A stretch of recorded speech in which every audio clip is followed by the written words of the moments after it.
In today's video, we're going to create a complete 12-color watercolor wheel using only 3 beautiful colors from the Golden Core watercolor collection. Our 3 colors are Hansa Yellow Light, Permanent Alizarin Crimson, and Phthalo Blue green shade. It's always amazing to see how 3 paints can produce an entire spectrum of color. Creating a color wheel is one of the best exercises you can do as a watercolor artist.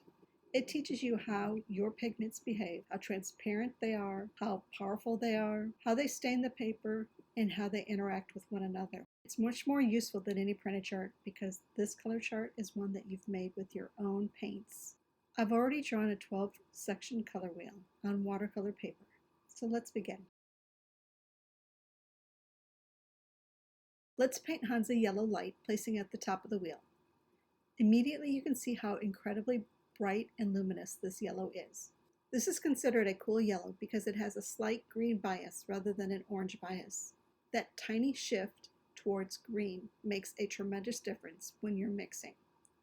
Instead of creating dull greens, Hansa Yellow produces wonderfully fresh, clean mixtures. If you compare it with warmer yellows like New Gamboge or Indian Yellow, you'll notice this yellow feels much cleaner and cooler. That's exactly why it excels at mixing vibrant greens.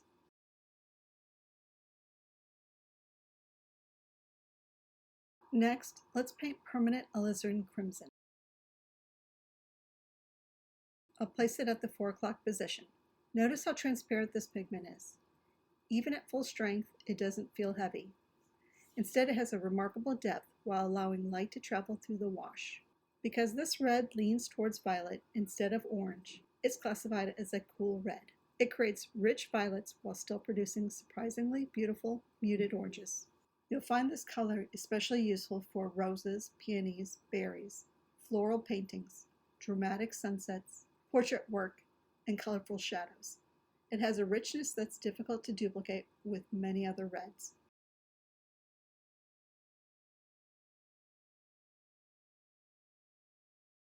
Now let's paint Phthalo Blue green shade. I'll place it at the 8 o'clock position. This pigment has a reputation. It is one of the strongest pigments available in watercolor. A tiny amount goes an incredibly long way. Whenever I use Phthalo Blue, I almost always start with less paint than I think I need. It's much easier to add more than to remove excess color. Watch how intensely it spreads across the paper. The pigment almost seems to flow on its own. Even though it's incredibly strong, it remains beautifully transparent. Because this is the green shade version, it naturally leans toward green. That means it mixes wonderfully with yellow to create bright greens. It's ideal for oceans, lakes, skies, tropical water, reflections, evergreen trees, and cool shadows. Now our 3 primary colors are in place. Already you can begin to see how balanced this limited palette is. Now comes the exciting part. We're going to discover what happens when these pigments begin to interact with one another. Let's begin with orange. We'll combine Hansa Yellow and Permanent Alizarin Crimson. This is where many people are surprised. Instead of a brilliant pumpkin orange, we create a beautiful coral orange. Why? Because our yellow leans towards green, and our red leans towards violet. Neither pigment naturally points towards orange. As a result, they gently soften one another. Rather than seeing this as a limitation, I actually consider it one of the strengths of this palette. These softer oranges appear much more natural in watercolor paintings. They're perfect for peaches, skin tones, sandstones, pottery, warm evening light, flower petals, and subtle sunsets. Sometimes the quiet colors become the most useful colors.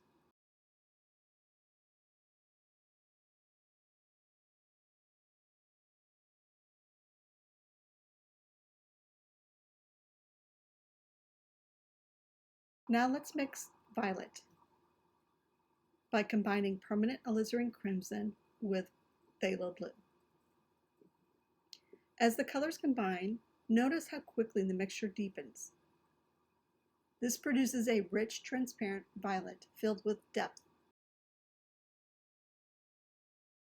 Because permanent alizarin crimson already leans towards violet, it naturally works beautifully with blue.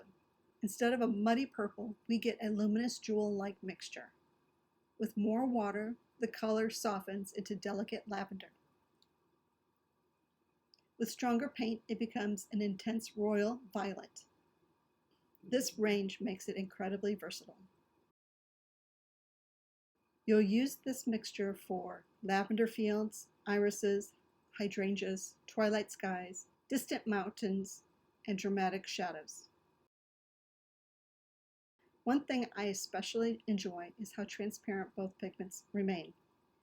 Even the darkest passages still have light shining through them.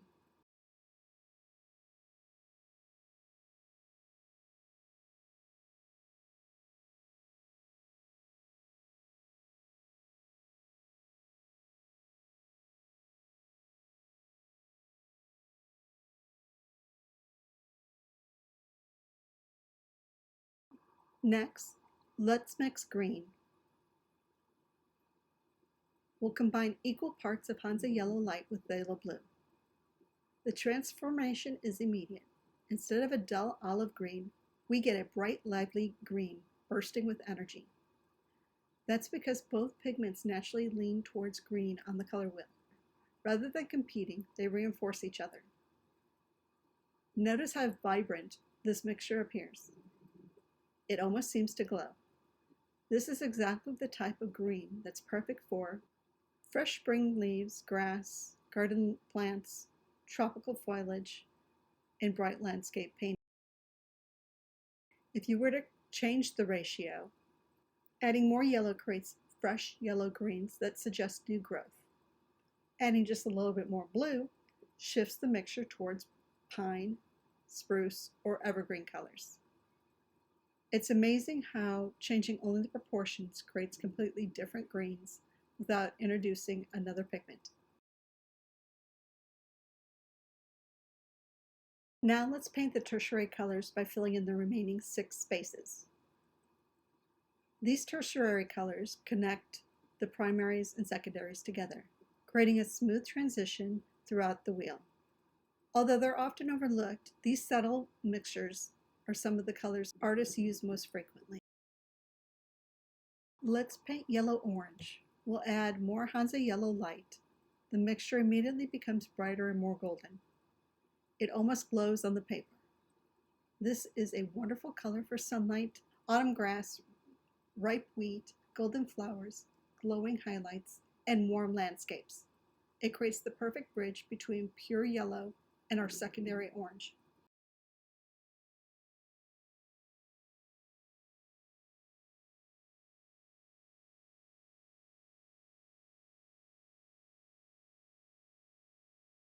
Let's mix red-orange. We'll add more permanent alizarin crimson, creating a beautiful red-orange. Again, notice that this isn't a blazing scarlet. Instead, it's a sophisticated coral color. This softer warmth works beautifully for brick, terracotta, floral subjects, sunsets, warm reflections, and portrait paintings.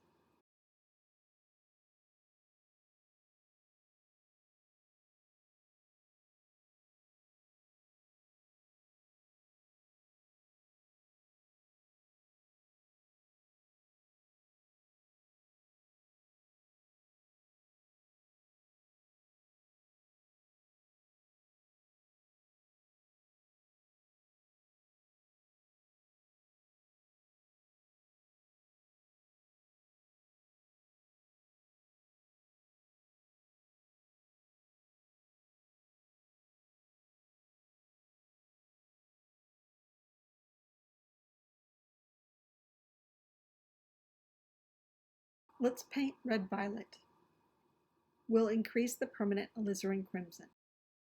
The mixture warms beautifully into rich wine colors and crimson violets. Notice how luminous and luxurious this selection feels. This color is wonderful for flowers, berries, fabrics, dramatic shadows, and expressive botanical paintings.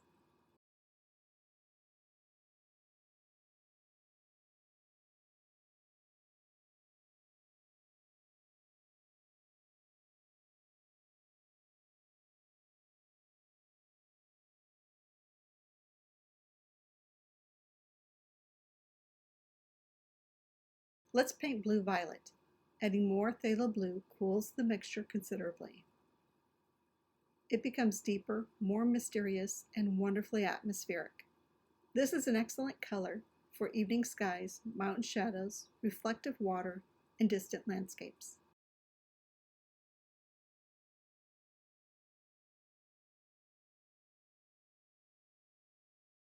Let's paint blue-green. Now we increase the amount of phthalo blue. Watch how quickly the mixture transforms into teal and turquoise. This color feels cool, refreshing, and incredibly vibrant. Perfect for tropical water, rivers, coastal scenes, and evergreens. Even a tiny increase in blue dramatically changes the personality of the mixture.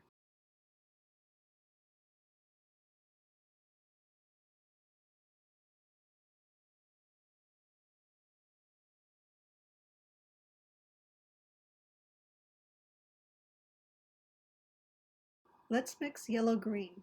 Adding more Hansa Yellow Light creates a wonderful, fresh yellow-green. This immediately suggests young spring leaves just beginning to unfold. It's cheerful, bright, and filled with life. Perfect for gardens, fresh grass, and new growth. As you continue painting, you'll begin recognizing these mixtures instinctively. Eventually, you won't need to think about the formulas. You'll simply know which direction to move your mixture to create exactly the color you want. That's one of the greatest rewards of practicing color mixing. A confident color choice leads to stronger paintings. Until next time, make art and have fun.